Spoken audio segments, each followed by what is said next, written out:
আজি আমি আলোচনা কৰিবলৈ আহিছো দশম শ্ৰেণীৰ পাঠ্যপুথিৰ বিখ্যাত নামৰ পাঠটি। এই পাঠটি শ্ৰী শ্ৰী ভট্টদেৱৰ দ্বাৰা অনুবাদিত মূল কথা গীতাৰ পৰা তুলি অনা হৈছে। পাঠটোৰ যি নামাকৰণ, সেই নামাকৰণৰ অৰ্থ, বিখ্যাত শব্দৰ অৰ্থ হৈছে দুখ। বিখ্যাত শব্দৰ অৰ্থ নিৰানন্দ বা মনোকষ্ট, মনৰ দুখ। আৰু বিখ্যাত শব্দৰ বিপৰীতাৰ্থক শব্দ হৈছে হৰ্ষ অৰ্থাৎ আনন্দ। আমি পাঠটোৰ মাজ অংশলৈ যোৱাৰ পূৰ্বে এই পাঠটোৰ নামকৰণেনো কি অৰ্থ প্ৰকাশ কৰিছে এই কথা জানিব লাগিব। ইয়াৰ পাছত আহিম ভট্টদেৱ। শ্ৰী শ্ৰী ভট্টদেৱনো কোন? শ্ৰী শ্ৰী ভট্টদেৱ, যাক আমি বৈকুণ্ঠনাথ ভাগৱত ভট্টাচাৰ্য বুলি জানো, তেখেত অসমীয়া গদ্য সাহিত্যৰ জনক। তেখেতৰ পূৰ্বে কেৱল অসমতেই নহয়, উত্তৰ পূৰ্বাঞ্চলৰ কোনো লেখক সাহিত্যিকে গদ্য ভাষাত ৰচনা আৰম্ভ কৰা নাছিল। সেয়েহে তেখেতক আমি গদ্য সাহিত্যৰ জনক হিচাপে সকলোৱে জানো। তেখেতৰ দ্বাৰা ৰচিত গ্ৰন্থসমূহৰ বিষয়ে জানোচোন আহা। ভট্টদেৱৰ ৰচিত আৰু অনুবাদিত গ্ৰন্থসমূহ। অনুবাদিত গ্ৰন্থৰ ভিতৰত ভাগৱত পুৰাণ, গীতা আৰু ভক্তি ৰত্নাৱলী। ইয়াৰ পাছত তেখেতৰ ৰচিত গ্ৰন্থক আমি দুটা ভাগত ভাগ কৰিব পাৰো। এটা সংস্কৃত ভাষাত ৰচিত আৰু আনটো অসমীয়া ভাষাত ৰচিত।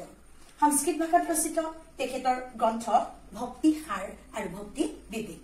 ইয়াৰ পাছত অসমীয়া ভাষাত ৰচিত গ্ৰন্থ আমি তেখেতৰ তিনিখন পাওঁ: শৰণ মালিকা, গুৰু বংশাৱলী আৰু প্ৰসংগমালা। এতিয়া আমি ভট্টদেৱৰ গদ্য ৰীতিৰ বৈশিষ্ট্য সম্পৰ্কে আলোচনা কৰিম। ভট্টদেৱৰ গদ্য ৰীতিৰ অন্যতম বৈশিষ্ট্য হৈছে ছন্দৰ প্ৰয়োগ। ছন্দ ইতিমধ্যে দশম শ্ৰেণীৰ ছাত্ৰ ছাত্ৰীসকলে ব্যাকৰণত 4 নম্বৰৰ বাবে বিভিন্ন প্ৰশ্ন আহিব, কৰিব লাগিব। এই ছন্দ মূলতঃ মিত্ৰাক্ষৰ, অমিত্ৰাক্ষৰ এনেধৰণে আমি ভাগ পাওঁ।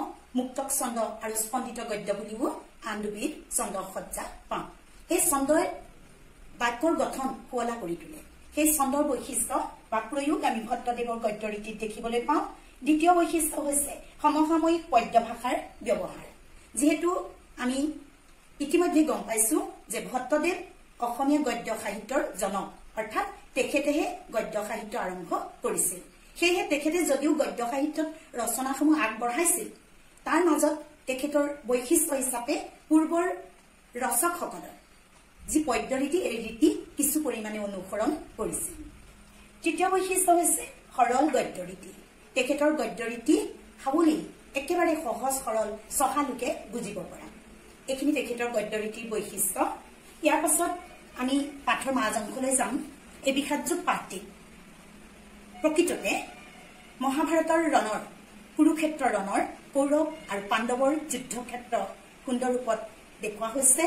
ইয়াত বিষাদিত মনে কেনেকৈ অৰ্জুনে যুদ্ধক্ষেত্ৰত অসন্তুষ্টি প্ৰকাশ কৰি কৃষ্ণক, সখা কৃষ্ণক যুদ্ধ স্থগিত ৰখাৰ আহ্বান জনাইছে, সেই গোটেই কথাখিনি সঞ্জয়ৰ মুখেৰে অন্ধ ধৃতৰাষ্ট্ৰই শুনিছে। তাকে আমি পাঠৰ মাজলৈ যাওঁতে কিছু কথা জানিব পাৰিম। কুৰুক্ষেত্ৰৰ ৰণৰ আলমত ইয়াত কৌৰৱক অধৰ্মৰ প্ৰতীক আৰু পাণ্ডৱক ধৰ্মৰ প্ৰতীক হিচাপে লোৱা হৈছে। ধৰ্মৰ জয় আৰু অধৰ্মৰ পৰাজয় অতি স্পষ্ট ৰূপত দেখুওৱা হৈছে। এই পাঠটোৰ মূল অংশত কৌৰৱৰ বিপক্ষে যুদ্ধত লিপ্ত হবলগীয়া পাণ্ডুপুত্ৰ অৰ্জুনৰ বিষাদগ্ৰস্ত মানসিক দ্বন্দ্বই হল পাঠটোৰ মূল। গোটেই পাঠটোত অৰ্জুনে দুখত ভাগি পৰিছে, বাৰে বাৰে বিভিন্ন যুক্তি দেখুৱাইছে। কৃষ্ণ তেওঁ এই যুদ্ধক্ষেত্ৰত যুদ্ধ বন্ধ কৰিবৰ বাবে আহ্বান জনাইছে।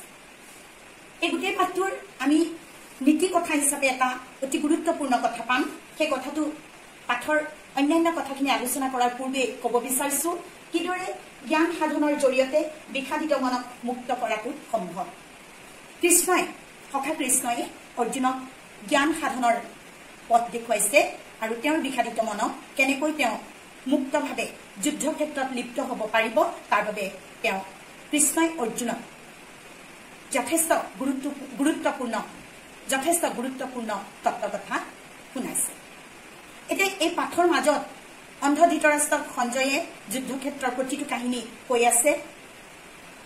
পঞ্চপাণ্ডৱ আৰু কৌৰৱৰ সকলোৱে কেনেধৰণে যুদ্ধখন আহ্বান জনাইছে, পঞ্চপাণ্ডৱে মহাসংসদ হুংকাৰ দি সকলোৱে প্ৰতিজন যোদ্ধাই নিজৰ সংসদ ফুদি যুদ্ধ শুভাৰম্ভ কৰিছে আৰু কৌৰৱৰ মহা যোদ্ধাসকলে কেনেধৰণে যুদ্ধত লিপ্ত হ'বৰ বাবে আগবাঢ়ি আহিছে সেই কথা অতি সাৱলীল ৰূপত প্ৰকাশ কৰিছে। চাৰিটা বগা ঘোঁৰাই টনা এখন ৰথত উঠি কৃষ্ণ আৰু অৰ্জুনে যুদ্ধক্ষেত্ৰৰ মাজলৈ সোমাই গৈছে। সেই সময়তে অৰ্জুনে কৃষ্ণক দুয়ো পক্ষৰ সেনাৰ মাজত ৰথখন ৰখাবৰ বাবে আহ্বান জনাইছে আৰু দুয়ো পক্ষৰ সেনাৰ মাজত যেতিয়া ৰথখন কৃষ্ণই ৰখাইছে অৰ্জুন শোকত ভাগি পৰিছে। অৰ্জুনৰ সন্মুখত কেৱল সকলোখিনি নিজৰ মানুহ ভাতৃ শহুৰ মামা সকলোবোৰ সম্বন্ধীয় লোক যিসকলৰ একাংশই তেওঁলোকৰ পক্ষত আৰু আন একাংশই কৌৰৱৰ পক্ষত যুদ্ধত লিপ্ত হ'বৰ বাবে সাজু হৈছে। এইখিনি দেখাৰ পাছত অৰ্জুনৰ মন বিষাদেৰে ভৰি পৰিছে। অৰ্জুনে বিভিন্ন যুক্তি কৃষ্ণৰ সন্মুখত দেখুৱাইছে। শেষত কৃষ্ণৰ যুদ্ধত লিপ্ত হ'বৰ বাবে অৰ্জুনক পূৰ্বৰ কিছু কথা মনত পেলাই দিছে। কিদৰে পঞ্চপাণ্ডৱক কৌৰৱে অন্যায় কৰিছিল, কিদৰে যতুগৃহত দাহ কৰিছিল, কিদৰে আততায়ীৰ ৰূপত কৌৰৱে পঞ্চপাণ্ডৱৰ বিভিন্ন অন্যায় কৰিছিল, সেই গোটেই কথাখিনি দ্ৰৌপদীৰ বস্ত্ৰহৰণৰ পৰা আৰম্ভ কৰি সকলোখিনি কৃষ্ণই বাৰে বাৰে মনত পেলাই অৰ্জুনক যুদ্ধত লিপ্ত হ'বৰ বাবে আহ্বান জনাইছে। আৰু এইখিনি আহ্বানৰ পাছতো অৰ্জুনে বিষাদিত মনেৰে মাত্ৰ কৃষ্ণক এটা কথা কৈছে যে মই যুদ্ধ কৰিব নোৱাৰো, মোৰ গা কঁপনি উঠিছে, মোৰ হাতৰ ধনু সৰি পৰিছে, কোনো কাৰণতেই মই কৌৰৱৰ বিপক্ষে যুদ্ধ কৰাৰ প্ৰতি পক্ষপাতী নহয়। আৰু এনেকুৱা সময়ত যদি কৌৰৱৰ কোনো যোদ্ধাই আমাক আক্ৰমণ কৰে, আমাক মৃত্যুৰ মুখত পেলায়, তেনেহলে তাৰ বাবে তেওঁৰ কোনো আক্ষেপ নাই। অৰ্জুনে কৃষ্ণ কৈছে যে তেওঁ শ্ৰুতি অৰ্থাৎ বেদত পাইছে যে আততায়ীকো বধ কৰিব নালাগে, এইবোৰ মহাপাপ। সেই সময়ত কৃষ্ণই অৰ্জুনক বুজাইছে যে যদিও ধৰ্মশাস্ত্ৰ বা বেদ ধৰ্মগ্ৰন্থই আততায়ীক মৰা বা হত্যা কৰাটো অপৰাধ বুলি কৈছে, অৰ্থশাস্ত্ৰই কিন্তু আততায়ীক বধ কৰিলে কোনো পাপ নহয় বুলি উল্লেখ কৰিছে। সেয়েহে ধৰ্মৰ জয়ৰ নিমিত্তে এই অধৰ্মৰ পৰাজয় ঘটাব লাগিব আৰু যুদ্ধক্ষেত্ৰত লিপ্ত হৈ কৌৰৱৰ দৰে অধৰ্মক বিনাশ কৰি যুগে যুগে ধৰ্ম স্থাপন কৰিবৰ বাবে আহ্বান জনাইছে। এই গোটেই কথাখিনিকে কওঁতে এটা কথা খুব সাৱলীল ৰূপত অৰ্জুনে কৃষ্ণক কৈছিল যে এইদৰে যুদ্ধ কৰি যেতিয়া আমাৰ সমস্ত যোদ্ধা আমাৰ কৌৰৱ অথবা পাণ্ডৱৰ পুৰুষসকল মৃত্যুৰ মুখত পৰিব, তেতিয়া তেওঁলোকৰ স্ত্ৰীসকল দুষ্ট হ'ব। আৰু স্ত্ৰীসকল যেতিয়া দুষ্ট হ'ব তেতিয়া তেওঁলোকে বেয়া কামত লিপ্ত হ'ব আৰু তেওঁলোকৰ দ্বাৰা বৰ্ণসংকৰ সন্তানৰ জন্ম হ'ব। আৰু এনে বৰ্ণসংকৰ সন্তানে কৰ্ম কৰিলেও পিতৃপুৰুষে জলাঞ্জলিহীন হৈ নৰকতহে ঠাই পাব। এই গোটেই কথাখিনি ইমান সুন্দৰভাৱে পাঠটোত উপস্থাপন কৰা হৈছে আৰু ইয়াৰ জৰিয়তে আমাক এটা কথা উপলব্ধি কৰিবলৈ শক্তি দিছে যে প্ৰকৃততে অধৰ্মৰ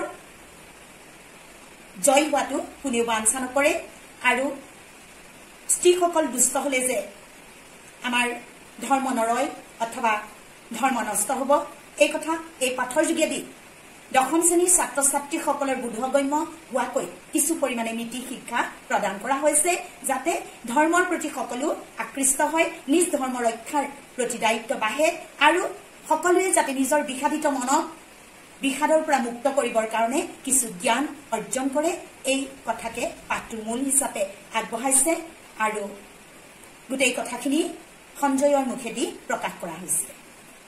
পাঠটোৰ সামান্য আভাস এই শ্ৰেণীৰ যোগেদি আগবঢ়োৱা হ'ল। পাঠটোৰ মূল কথাখিনি বাৰে বাৰে পঢ়ি অৰ্থখিনি সুন্দৰভাৱে বুজিলে ছাত্ৰ ছাত্ৰীসকলে বোধগম্য হ'ব পাৰিব আৰু গীতা শাস্ত্ৰৰ মূল ধৰ্ম কথা সম্পৰ্কেও কিছু আভাস পাব পাৰিব। আজিলৈ পাঠ সামৰিছো। ধন্যবাদ।